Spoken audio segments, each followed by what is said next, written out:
É, nação flamenguista, o Flamengo vencendo o Grêmio por 2-0, né? E a mídia de todo o Brasil fazendo vários elogios, né? Claro, pessoal, o Flamengo, para mim, jogou bem, principalmente a Arrascaeta, né? Fazendo uma grande partida, fazendo 2 gols, né? O Flamengo poderia ter vencido demais. O Flamengo hoje já acorda na liderança, né? Líder do campeonato, então eu acho que não há motivo melhores para comemorar, né?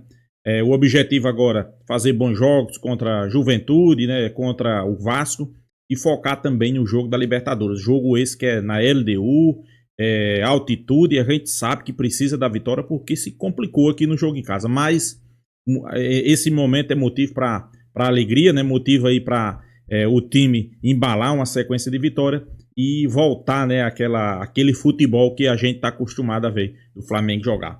Vamos acompanhar o vídeo aí, créditos do vídeo ESPN Brasil, link na descrição. Vamos ver o que eles falaram, no final do vídeo eu deixo a minha opinião. Vamos lá, pessoal. A entrevista explicando o plano tático para enfrentar o Grêmio, a maneira como ele identificou o posicionamento dos volantes, enfim, como o Grêmio poderia buscar esse meio de campo mais combativo e termina a entrevista falando justamente sobre qual é o modelo Felipe Luiz. E quando o repórter faz a pergunta, ele até fala, a pergunta é muito boa, mas para tomar um cafezinho, né? Porque aí ele falaria muito. Mas ele também passa por arbitragem, a maneira como ele fala da arbitragem de uma forma com muita empatia aos árbitros, mas sem deixar de criticar o sistema, a arbitragem, enfim. Mais uma entrevista muito boa do Felipe Luiz e dá para ver como, de fato, o trabalho está muito alinhado, né? Direção, treinador, jogadores. O Arrascaeta, assim, já há muito tempo, um jogador diferente aqui no Brasil, não fosse as lesões e as questões físicas, poderia entregar muito mais, principalmente nas últimas temporadas, 30 anos, né? Assim, se a gente pega... Desculpe te interromper, além da qualidade dele em armação de jogadas e tal, me surpreende positivamente, né? Ou me agrada ver a facilidade que o Arrascaeta tem para finalizar. Muito. Aquele jogador que não tem medo do goleiro, que fica calmo na frente do goleiro e com categoria, com calma faz os gols. Assim, já fez vários. Isso chama atenção também. Desculpa, Mari. Não, imagina, e esse primeiro gol, assim, ele continua a corrida, ele continua atacando, mesmo assim, a bola podendo de fato ser tirada ali, né, pelo Denilson. Ele poderia ter tido sucesso quando ele estica a perna para tentar impedir esse ataque do Flamengo. O Arrascaeta não para um minuto de correr.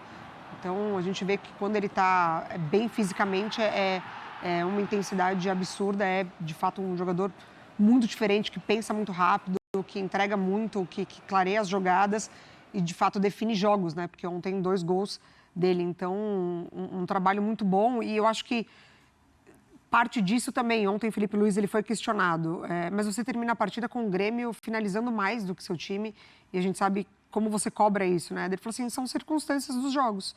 Finalizamos menos, mas aproveitamos as oportunidades e vencemos.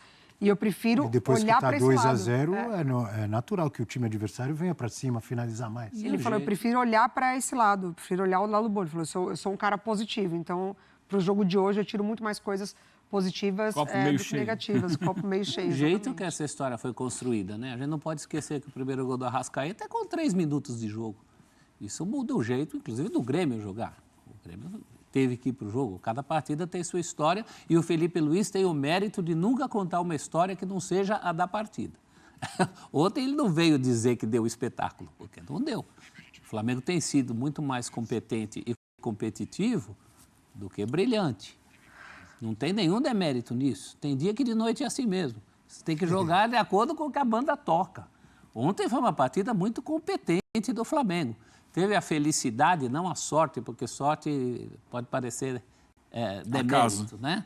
Não é acaso. Teve a felicidade de fazer o gol logo de cara, não é por acaso. O Eugênio falou dos jogadores que não tentam mais driblar o goleiro, não tentam porque não tem a confiança, porque acha que vai perder ângulo. O Arrascaeta não tem esse problema. Ele tinha o perfeito domínio de seus movimentos, e são movimentos muito variados, né? Vem de um jogo contra o Vitória que foi o contrário, que foi o biquinho. Surpreendeu o goleiro com o biquinho. Foi categoria também. Então, olha que repertório. 3 gols em 3 jogos. Né? Que oferta de repertório para os dias em que não dá para dar espetáculo em todas as posições e situações no campo, mas é um time muito, muito concentrado. Isso é difícil. Um time com tantos jogadores, com tantas estrelas, e eles amassam barro. Esses caras amassam barro em jogos como esse, como foi o jogo na Bahia com o Vitória, como foi o jogo contra o Inter, que foi em casa, mas que foi de um desgaste mental do ponto de vista tático, aquele jogo de xadrez. Que o Roger tirou o Flamengo da zona de conforto, né? E o Flamengo conseguiu jogo até ontem merecer a acho que vitória. foi o mais difícil, foi o de ontem até. Jogo, né? Para mim, desses três, o mais difícil foi o de ontem. Você achou? Porque o Grêmio ele conseguiu tirar o Flamengo do padrão do Flamengo. Não foi um jogo que o Flamengo jogou o tempo todo no campo de ataque, como foi contra o Inter, como foi contra o Vitória. Foi um jogo lá e cá o tempo todo. Então não teve aquela, sabe, recupera a bola no campo de ataque e fica ali pressionando. Não foi. Foi um jogo de ida e vinda, até com pouco meio de campo, com muita aceleração. O Flamengo conseguiu vencer dentro desse padrão, dessa nova perspectiva, diferente. Importante a vitória do Flamengo também, porque vem de derrota. Por isso, claro. Uma derrota impactante em Libertadores, inesperada. Você está respondendo em a casa. pergunta aí, ó. Dá uma olhada na pergunta aí embaixo. Deu resposta num jogo difícil. Ah, mas o Grêmio não está bem. Ontem, o Grêmio lutou muito, brigou muito, disputou muito o jogo com o Flamengo. Falta o que o Flamengo tem, né? Um trabalho encaixado que... Faltou ali, por exemplo, o Arrascaeta. Porque o Flamengo, a gente tem falado sobre isso, é um time que muitas vezes gera situações de gol e não está conseguindo converter. Então está voltando o Pedro de lesão e tal, tá o Bruno Henrique quebrando o galho de centroavante, o Juninho. Muitas vezes a bola não entra deles, dos atacantes. O galho sendo quebrado. Aí quem aparece? Bruno Aí Henrique. Aí chega o Arrascaeta. O Arrascaeta para fazer os gols que os atacantes não estão conseguindo fazer. Então, são 3 gols em 3 jogos que mostram como é importante você ter um jogador de qualidade técnica para, Bruno Henrique não está fazendo, o Juninho, quando entra, não está fazendo, o outro, beleza, cai no pé do Arrascaeta, ele vai lá e consegue, ele tem a qualidade técnica. Você vê que não tem nenhuma bomba ali, né? Assim como foi de biquinho o outro gol, o segundo gol ontem foi um chute colocado, ele não bateu com força, ele tirou do goleiro, deu na medida certa para tirar do goleiro, isso é precisão, isso é capacidade técnica. Categoria. Outra altura do jogo é importante também, lá meados do segundo tempo, é o chamado gol para matar o jogo. Para matar o jogo. Você achou que quebra galho com o Bruno Henrique? Tem vários jeitos de quebrar galho. Não, aqui ele falou quebra-galho. Eu falei, que belo quebra-galho. O Bruno Henrique não é um centroavante. Que belo quebra-galho. Bruno Henrique de centroavante. Uma serra elétrica. Você pode quebrar o galho forçando, pode quebrar o galho com aquele serrote. E não tem feito os gols esperados nos últimos jogos. Atenção, vamos a Porto Alegre com Gustavo Berton. Grande Berton. A corneta, pelo jeito, tá alta aí para cima do professor Quinteiros, não tá não, Berton? Bom dia. Tá sim, Abel. Bom dia para você, para todo mundo aí, professor Celso, Eugênio, Mari.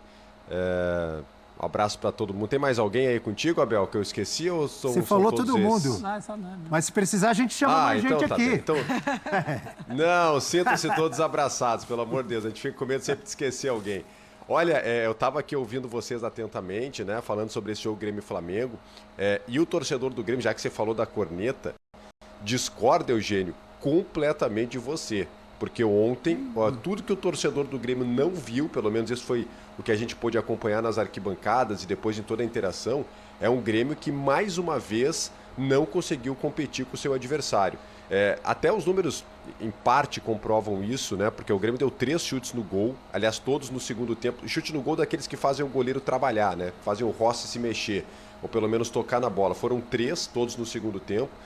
Após o jogo, vaias para o time, vaias para o técnico Gustavo Quinteiros, e a principal bronca do torcedor do Grêmio é que a gente já está em abril, a Páscoa chegando, tem mais um clássico Grenal no próximo domingo, e o Grêmio ainda não conseguiu fazer uma apresentação convincente. Na Copa do Brasil se classificou contra 2 times bem menores que ele nos pênaltis, perdeu o Campeonato Gaúcho da forma que foi. No Campeonato Brasileiro, a partida que venceu poderia já no início do jogo ter tomado uma goleada do Atlético. Na Copa Sul-Americana também adversários muito frágeis, o Grêmio teve dificuldade para vencer. Então o torcedor do Grêmio está muito na bronca com o Quinteiros, com as escalações. Pois é, pessoal, uma boa atuação do Flamengo, né? A atuação essa aqui, claro, quem é torcedor flamenguista, quem está acostumado a ver o Flamengo jogar, sabe que não é aquele futebol Não é aquele futebol, como é que a gente possa dizer, que o torcedor do Flamengo espera, né? O Flamengo tem muito a evoluir, pessoal. O Flamengo tem muito a evoluir, sem sombra de dúvida, né? Mas já começa a jogar um bom futebol, né? Eu dizia que vamos esperar começar as competições, né? As principais competições, não vamos deixar se levar pro Carioca, né? Agora que o bicho pega para valer, Libertadores, Copa do Brasil, Brasileirão, mas o Flamengo já está na liderança do Campeonato Brasileiro, né? Se não fosse aquele tropeço para o Central Córdoba, eu acho que o Flamengo teria feito um ótimo jogo, né? Volta a ressaltar, pessoal. Volta a ressaltar. Tem momentos que você precisa perder para ganhar. Muitos vão entender. Como assim? Pois é. O Flamengo fez um jogo ali que martelou o Central Córdoba. Não venceu, preservou alguns jogadores, a mídia criticou, torcedores criticaram. Mas, claro, todo mundo sabe como foi que o Flamengo perdeu aquele jogo, né? Entrou achando que ia vencer o jogo, entrou pensando que ia passar por cima. E não é sempre assim, né? Eu sempre digo, Libertadores tem jogos traiçoeiros. Já no Brasileirão, não. O Brasileirão, para mim, teria merecido vencer o primeiro jogo contra o Internacional. Venceu contra o Vitória, agora venceu contra a equipe de ontem, que foi o Grêmio, né? Na casa do Grêmio. Agora eu acho que são 2 jogos em casa, se eu não me engano. Contra Juventude e contra Vasco.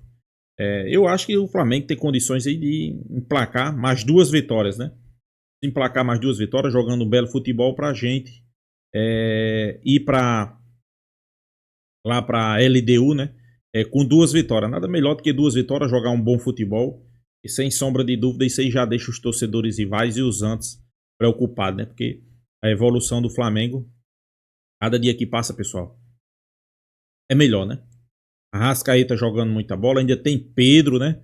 A expectativa do torcedor flamenguista também, sem sombra de dúvida, é pela volta de Pedro aí, né? Ele atue com mais frequência, mais minutos, né? Eu acho que nesse jogo do Juventude, o Flamengo vai entrar com Pedro, né? Eu não sei se vai ser titular ou vai entrar no segundo tempo. Sem sombra de dúvida, ele vai atuar nesse jogo. Juventude que vem fazendo uma boa campanha também, né, pessoal? Não vamos achar que vai ser jogo fácil, né? Principalmente início de competição, não tem jogo fácil, é jogo duro.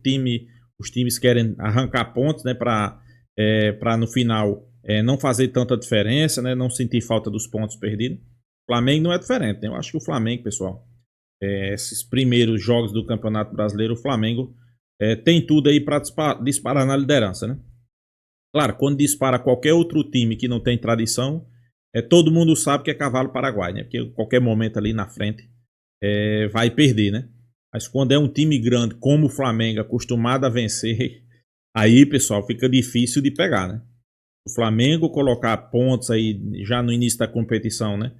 Que chama a atenção dos rivais, aí, pessoal, esquece que vai ser difícil tirar esses pontos. Isso aí é uma verdade, né?